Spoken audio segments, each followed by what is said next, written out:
Graham, tell us a little bit about yourself and what you do at HTC. Right, so I've been in HTC a really long time, over 13 years to be honest. Yeah. So I've seen a lot of the innovation that we've done. When I joined, we didn't even have a brand, we didn't even have anything. So in fact, we were 4 people in the office. So it's been a long time. And startup style there. It was, yeah, it definitely was startup. And recently, in the last 2 years, actually, I've moved over to the Vive team. So I've helped start up the Vive. So when we announced it, before we actually announced it, the year before, we actually showed it to the press in MWC. And we had set up a system, and it was almost like your Iron Man system, because every wire, you had to almost 5 minutes putting the suit on, or not the suit, but the wiring onto the people when they were trying out. And even from that moment, you just could see the potential. It was just phenomenal. We did the robot, the Aperture robot repair. That was the very first demo that came out, and the Blue. They were the 2 demos that we used to show content developers what it could do, and also the kind of companies what potential it has. And there was never a person that walked away going, oh, it's okay. Everyone loved it. So that was the potential. I'm a product manager for Vive in Europe. So I look after all product planning, strategies, and some of the commercialization aspects for Europe as well. There are loads of little side jobs as well, because when I joined, there was 2 of us in Europe. So a lot of these old things that still latch onto me. My first HTC Vive experience was about 3.5 years ago. And I got to experience the Blue, Tilt Brush, Job Simulator, and also Aperture Repair, so the robot repair. And all 4 of them blew my mind. The fact that in the Blue it felt so realistic, even though it was all CGI, I looked over the edge and I was kind of afraid of heights. So that was pretty good. Tilt Brush, being able to actually draw anywhere, it looked amazing. And it had all the crazy different brushes, it looked really psychedelic as well, which is really cool. Job Sim, so cartoonish, but the fact that I almost fell over because I accidentally tried to lean on the table, yeah, that was very immersive. And then the last one is just incredible, right? Like the fact that portable assets were used in an official demo from Valve. So a combination of those 4 made me think I need to work here.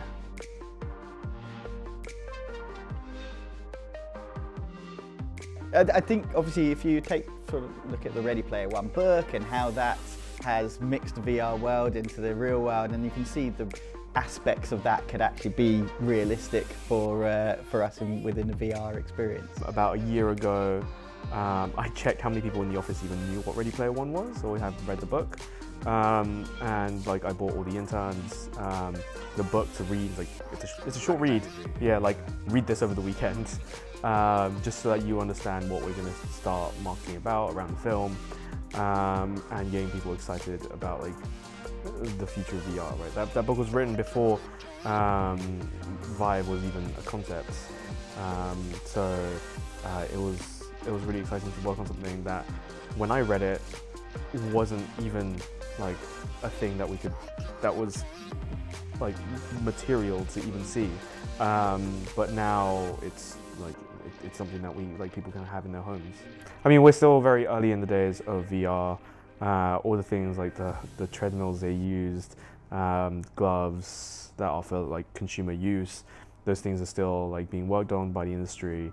So yeah, we're in the early days of VR, but being able to have such immersive technologies is incredible. It shows some of the potential opportunities that you could do in VR, and explains to generally schooling in VR is something that is really achievable, and we see people achieving much higher impression rates when they've actually done an experience in VR. Their memory rates when it comes to testing is higher, so it helps aid our kind of education. If I look to my last year, I've learned to spray a car door, as in on a production line, to actually give a certification of spraying, weld 2 pieces of metal together.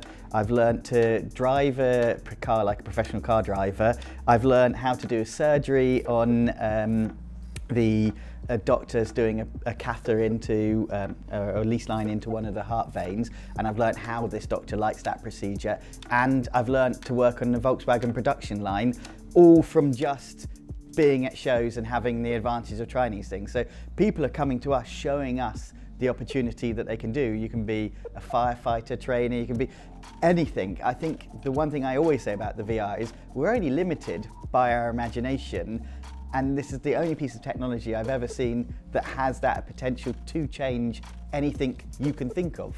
This week I found out a hotel chain, which will remain unnamed, tried to show their CEO one of their designs, like for one of their most expensive penthouse suites. And what the CEO ended up doing was saying, this is amazing, like we need to get one of these headsets in every single hand of our senior designers. Wow. Because they need to be able to design and visualize in VR to create the best experience for our customers. So that's like, that's the design side. You have that in airline companies, they want to visualize the layout of their plane, like whether it's the layout of like their new business class section, how the beds work and everything. You can even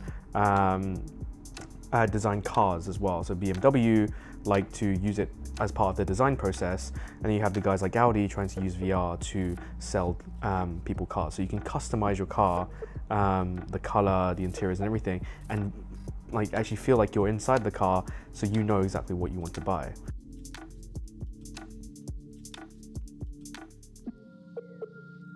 There's those that sell the Vive and those that kind of show off what it can do. If you just use the really high popular title, I mean Beat Saber, it's really simple. And for example, I used it on the weekend. I was trying out, and I said to my wife, I'm just going to have one go at Beat Saber at like 10 o'clock at night. And my wife was like, we're going to bed, we're going to bed, I'm going to bed. And so she had one go on it. I think we stopped at 2 in the morning while we were playing it, just because it was enjoying it so much. So I think that shows the potential of bringing other people into VR. But in terms of actually showing off the potential of VR in the open world and things like that, the AAA gaming's obviously the Fallout, the Doom, that built actually on the ground up and actually showed the potential of the kind of graphical performance that you can actually have within VR as well. So there's different styles there. Beat Saber is something I think will be more available and will make people understand VR, but actually some of the greater titles that has much larger open world experiences that can go further really show off the potential of VR. So Beat Saber is a rhythm game. You have these light swords, kind of like lightsabers, and you have to slice these blocks in to the rhythm of a song. They have made, I believe it's 10 bespoke songs by them, like not songs that are widely available, but they created songs for the game. And then they have like normal, hard, and expert modes, and it's just an insane game. Like the aesthetics are beautiful, the haptics are amazing. Just people are crazy about it. It's like the top seller on Steam right now. The Darth Maul mod was there was a guy on Twitch that kind of had the idea. So I took 2 controllers, duct taped them around a stick. You still had to be careful because you still needed to use the triggers. So you have to duct tape them very carefully. But it was incredible to actually play with. And by that point, I had played through the game so much that I needed something that was really challenging, and playing it in Darth Maul mode was also, yeah, exactly. So that was incredibly difficult, but just so much fun.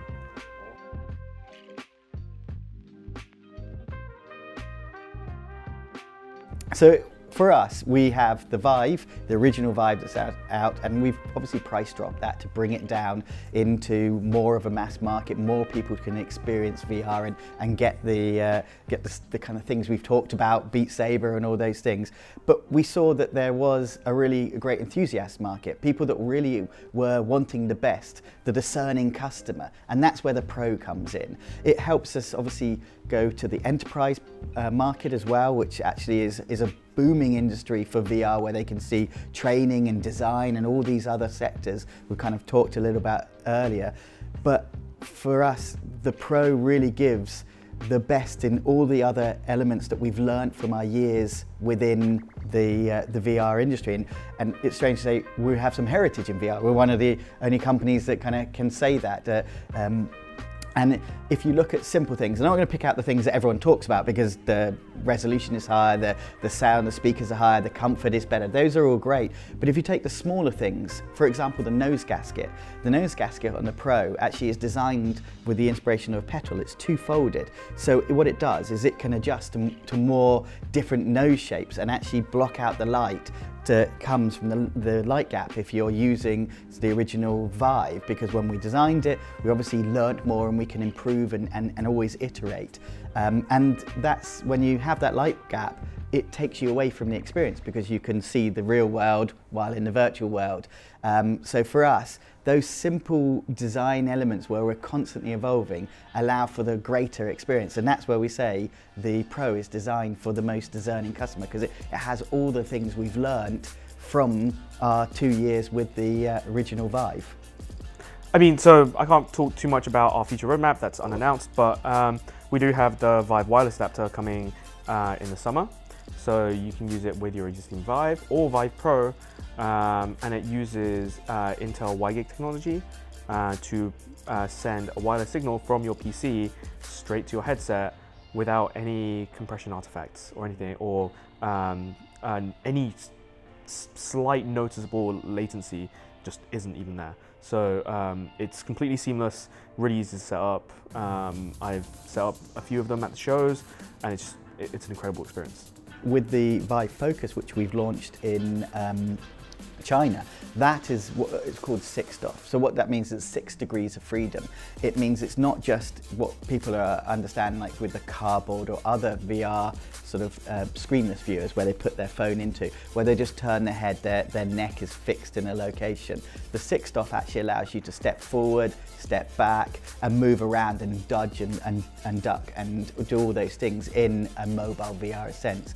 We see that as something that we're very interested. We're looking at that. We've announced it in China. We've announced that it's available on our developer site. So that actually is enabling us to look at the content and look what people can do.